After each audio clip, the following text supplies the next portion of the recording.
at NBA Summer League. I am Rachel Nichols.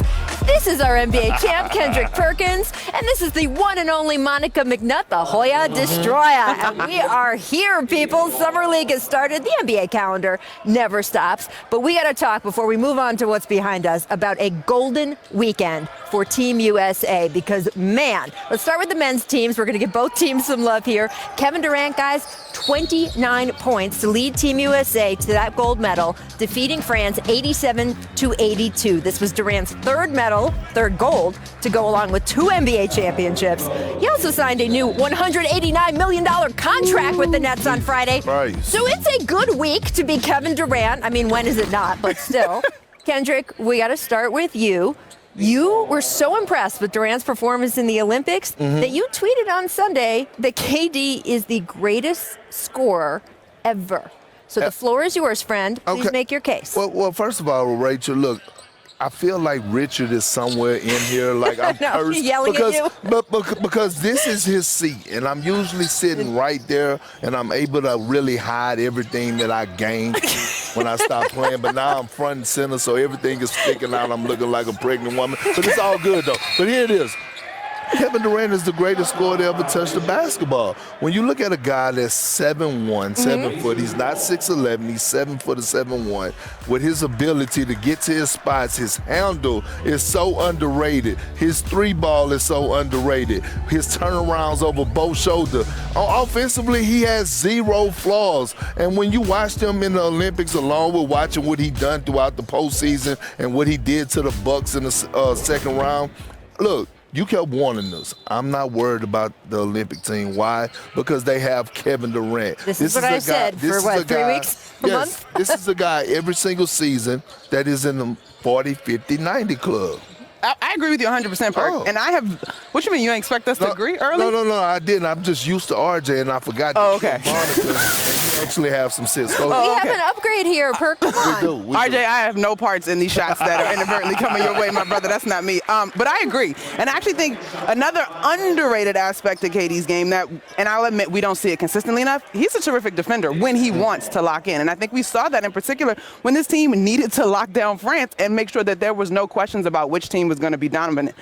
In addition to his size, Perk, his skill set, I find the gap. Somebody find the hole. Like, there is not a hole in his game. And so I had caught a lot of flack off the Twitter streets for saying that KD was running the league on First Take about a month ago. But I'm in on the KD bus. Shout out to the 301. Yes, that's there my man from the PA Yes, area. absolutely. Although, okay, I love that y'all agree here, but I got to throw out some other names to you, right? So you know what I am going to say first, right? Perk, do you want to tell her? Because she should know, by the way, being a local Maryland, D.C. girl, a Georgetown girl. What am I going to say? Who's his name? Allen Iverson. I'm going to say Allen Iverson is in that conversation. I understand he's not at the top of most people's list. That's okay. He can just be at the top of my list because I happen to think he's the GOAT of all time, no matter what conversation we're having. Clothes, shoes, personality, basketball, just general human. You know, I call him our greatest living American. But let me tell you why in this conversation, look, 4-time scoring champ, right? Obviously, one-on-one could get past anyone. You have, I don't know, Michael Jeffrey Jordan, also a topic of conversation here.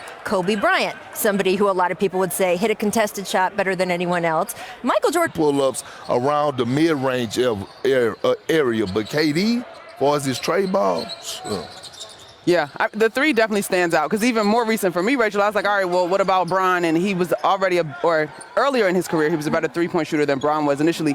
I just go back to the size. Right. If you were to give all these guys, whoever you think your greatest defender was, right, and, put them first to 5, you cannot defend KD's size. Like, I see a world in which he's been able to glean from all the great names that you've mentioned and is able to execute those moves similarly and then raises up at 7'1". Right. Or 6'13", whatever he likes to be called. The ease with which he can score, and I'm not saying it's easy because that took so much work, but the ease that he has earned and created for himself with that work is so impressive.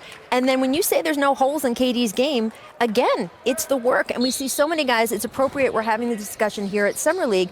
We see so many guys who come in with this fantastic just talent and the skill set they've developed either in college or playing a year of pro on their way to here. And they kind of feel like, great, I made it. I made the NBA. And the truly great ones take their start here and they work and improve and improve. Just the way KD's gotten better defensively has been so impressive. All of that being said, my answer to any question, who's the best at anything? Who's the best at eating ice cream? Allen Iverson. I'm just telling you, people. All right, I want to shift over to the women's 5 Olympic gold medals. I made this point the other day, Monica. 5 Olympic gold medals is amazing in anything, right? But if in swimming or gymnastics and track, you could win 5 in 1 Olympiad or 2 Olympiads. These women only have 1 gold medal up for grabs every 4 years or now 5 years with COVID.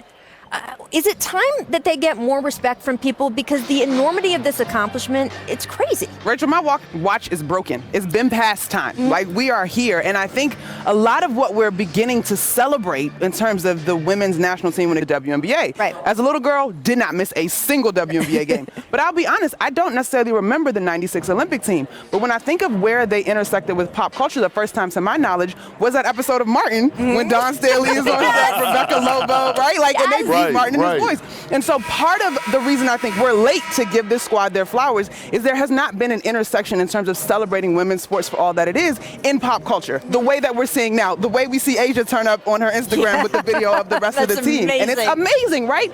So we're a little late to the party, but better late than never. I am so proud to know some of those women, to cover some of those women, and I'm glad that we're here because they've been excellent. There was no 0-4 stumble to Argentina, Perk.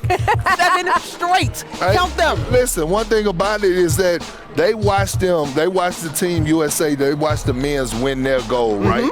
And then they took it a step further and they said, well, let me bend the pot a little bit. And they dominated in great fashion. That's what they did. But here's the thing, right? 5 gold medals, that means 5 different teams. Yeah. Right? It's so hard to get teams to come together to win. And if you do it on 5 different teams, that says a lot to their greatness. And all I want to say is, can we just start shooting the word GOAT out there to both of them? Well, look, Diana Taurasi, I think, has that in the WNBA Definitely. already. And when you saw her dance moves in that video, I would say it just elevated her status. All right. So, guys, stop me if you've heard this one before. Damian Lillard. He's very good at the basketball. This is just, I'm going to go out there on a limb. I'm going to have a take here. Dame Lillard smoking. NBA teams interested in trading for him if he happens to become available. Now, according to Derek Bodner of The Athletic, the Sixers are the latest team to try to make a play to acquire Dame. They're, of course, shopping fellow All-Star Ben Simmons. So there's a lot to unpack here, Kendrick. I will start with you. Do you think Dame to the Sixers is even a realistic trade discussion? I do. Look, where there's smoke, there's fire, okay? And Dame put ownership on the front office. He said, I'm going to sit back, I'm going to watch what y'all do during the draft, I'm going to watch what y'all do during free agency. And to be honest, they failed. They actually failed. They didn't really do nothing. You look at the Denver Nuggets, they improved their roster. You look at the Lakers, they improved their roster. Even the Utah Jazz, they improved their roster. Phoenix Suns signing back CP3. I thought a huge pickup for them was picking up the veteran in JaVale McGee, just in case DeAndre Ayton getting one of those funks again like he did in the finals. Or just foul trouble. Which is not right. When you get a veteran like JaVale McGee, but look, right now, and I hate to say it because I want Chauncey to be able to coach a superstar like Dame, but I think we're seeing Dame rap video come out because Dame rapping for Dame is his therapy, right now. And I just see it's a possibility it could happen. Ben Simmons is not answering the phone calls. He don't want to be with the 76ers. And from what I heard, he's willing not to report to training camp. And we'll go as far as it takes for him to get out of Philly. So I say we'll smoke his fire. Did you see Perk just slip that in there at the end? I did. Can you say that last part again? You've heard that he is willing not to show up to training camp, that he will not show up to training camp, and that he's willing to sit out for however long until he gets out of Philly. Wow. So, can I put the eyes emoji on TV? That's what I would do to that conversation. Let me give you the face. Yeah, exactly. So I kind of feel like on the flip side, Perk, it's going to require that level of being adamant from Dame to get it done. Because I just don't see why Portland would do it unless we respect all that you've given the city.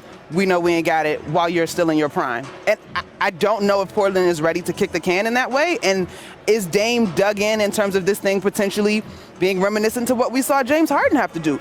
The trade in and of itself is excellent if you're the Philadelphia 76ers. Sure. Right. I just don't know if Portland is there. I think that's the key, too. If you were the Portland Trailblazers, you might not get another player like Damian Lillard, for what, 10 years, 20 years? How long did it take Milwaukee to get Giannis after Kareem Abdul-Jabbar? 40 years. So there's no guarantee you're going to end up with another Damian Lillard anytime soon. So I just ask them for a trade. And that is the difficult position that some of these players are in.